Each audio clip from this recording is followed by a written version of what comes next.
ఇందిరమ్మ ఆత్మీయ భరోసా అని ఒక పేరు పెట్టారు. పథకం పేరు ఏంటది? వ్యవసాయ కూలీలకు నెలకు 1000 చొప్పున సంవత్సరానికి 12,000 ఇస్తామని ప్రభుత్వం చెప్పింది. ఎవరు వ్యవసాయ కూలీలు ఎలా గుర్తించాలి? వీళ్ళు ఏమన్నారంటే ఉపాధి హామీ పథకములో మట్టి పనికి పోయే వాళ్ళను మేము వ్యవసాయ కూలీలుగా గుర్తిస్తాము అన్నారు. మన రాష్ట్రంలో 50 లక్షల ఉపాధి హామీ కార్డులుంటే 1,02,00,000 మంది వ్యవసాయ కూలీలు పనిచేస్తున్నారు. 50 లక్షల ఈజీఎస్ కార్డులు ఉపాధి హామీ కార్డులుంటే ఆ 50 లక్షల కార్డుల మీద 1,02,00,000 మంది మట్టి పనికి కూలీ పనికి వెళ్తున్నారు.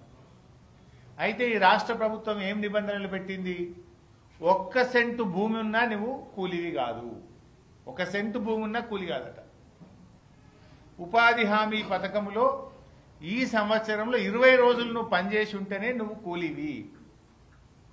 అనారోగ్యం వల్లనో ఇతర అవసరాల వల్లనో కారణాల వల్ల ఉపాధి హామీలో ఏడాది పోకపోతే ఆయన తీసేస్తారట. సెంటు భూమి ఉంటే కూడా ఉండడట. సెంటు భూమిలో ఏమైనా పంట పంటదా? మీరు ఒకసారి ఆలోచించండి. 5 గుంటల భూమి ఉందనుకోండి.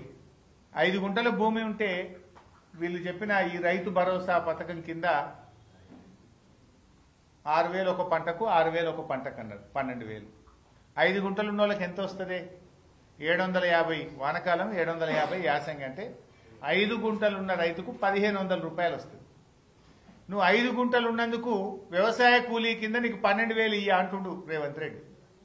ఇప్పుడు 5 గుంటలు ఉండుడే శాపమా?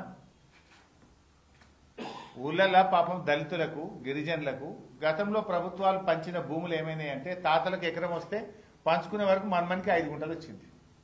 ఇక 5 గుంటలు ఉంది. ఆయన రోజు పొద్దుగాలేసి గడ్డపార పట్టుకొని ఉపాధి హామీలో మట్టి పనికి పోతున్నాడు. 5 గుంటల పంట వండింది లేదు, ఆయన బతికింది లేదు. కానీ నీకు 5 గుంటలు ఉంది కదా, వ్యవసాయ కూలీలకు ఇచ్చే 12,000 నీకు ఇయ్య అంటుండు బట్టి విక్రమార్క.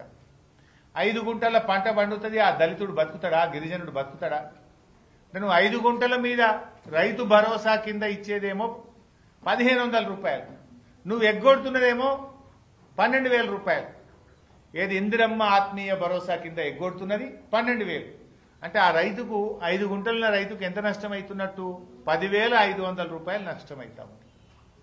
అదేవిధంగా 10 గుంటల భూమి ఉంది అనుకో బైసాబ్, నీకు రైతు భరోసా కింద వచ్చేది 3,000, నష్టపోయేది 9,000. అర్ధెకరం భూమి ఉంది అనుకోండి, రైతు భరోసా కింద 6,000 వస్తుంది, నీవు నష్టపోయేది 6,000.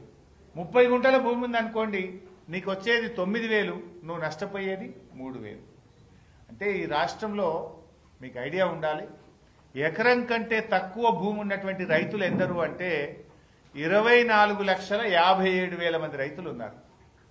ఎకరం కంటే తక్కువ భూమి ఉన్న వాళ్ళు గుంట నుంచి 39 గుంటల వరకు, గుంట నుంచి 39 గుంటల వరకు భూమి ఉన్నటువంటి రైతులు 24,57,000 మంది. ఇందులో అతి ఎక్కువగా దళితులు, గిరిజనులు, బీసీలు మాత్రమే ఉన్నారు. అంటే నువ్వు ఇందిరమ్మ ఆత్మీయ భరోసా అంటే ఏంటి? దళిత గిరిజనులకు శటగోపం పెట్టుడేనా? దళిత గిరిజన రైతుల నోరు కొట్టడమే ఇందిరమ్మ ఆత్మీయ భరోసానా? అరే 1 కోటి మంది కూలీలు ఉన్నారు. వాటి నిజంగా గడ్డపార పట్టుకొని ఎందుకు పోతాడండి? పొద్దుగాల 6 గంటలకు లేచి గడ్డపార పట్టుకొని మట్టి పనికి ఉపాధి హామీలో పోయిందంటేనే ఆయన కూలీ. ఆ కూలీల నోరు కొట్టడానికి మీకు చేతులు ఎట్లొచ్చినాయని నేను అడుగుతా ఉన్నా రేవంత్ రెడ్డిని, బట్టి విక్రమార్కని. గా కూలీల నోర్లు కొడతారా మీరు? గాల నోర్లు కొట్టడానికి మీకు చేతులు ఎట్లా వస్తున్నాయి? వ్యవసాయ కూలీలు అప్పుడేమో మీరు ఓట్లు వేయించుకున్నారు ఆశలు చెప్పి, ప్రతి కూలీకి ఇస్తామన్నారు. ఇప్పుడు 1 కోటి మంది కూలీలుంటే 10 లక్షల మందికే ఇస్తామంటున్నారు. అంటే 90 పైసలు ఎగబెడుతుండ్రు, 10 పైసలు ఇస్తారట. 90% ఎగ్గొడుతుండ్రు 1 కోటి మంది కూలీల్లో. ఏమని?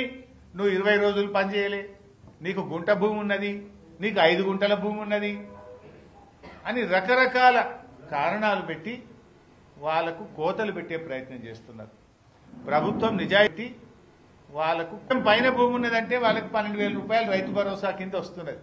కానీ రైతులు నష్టపోతున్నారు. అంటే ఇప్పుడు 5 గుంటలు అమ్ముకోవాలన్నా మీ దృష్టిలో? అమ్ముకొని ఇక నాకు భూమి లేదు 12,000 ఇవ్వమని మీ గవర్నమెంట్కి దరఖాస్తు పెట్టాలన్నా? ఇది కనీసం ఎవడన్నా మెడ మీద తల పని ఇది? అరే 5 గుంటల భూమి ఉంటే నీకు ఎగబెడతా అంట. ఉద్గాలేసి గడ్డపార పట్టుకొని రైతుల పొలాల్లో పోయి నాట్లేసి కూళ్లు చేసి వాళ్ళు మట్టి పనికి పోతున్నటువంటి వాళ్ళు నువ్వు కూలివి కాదు నీకు ఇయ్యను అంటే పథకం ఎగబెట్టు. తప్పైందని చెంపలేసుకొని క్షమాపణ చెప్పు. నేను 1 కోటి మందికి ఇస్తా అన్నా, ఇప్పుడు 10 లక్షలకే ఇస్తా, 90 లక్షల మంది రైతు కూలీలకు ఎగ్గొడుతున్నాను, క్షమాపణ చెప్పు. Why are you playing blame game? ఒక అబద్ధాలు ఎందుకు చెప్తున్నావు?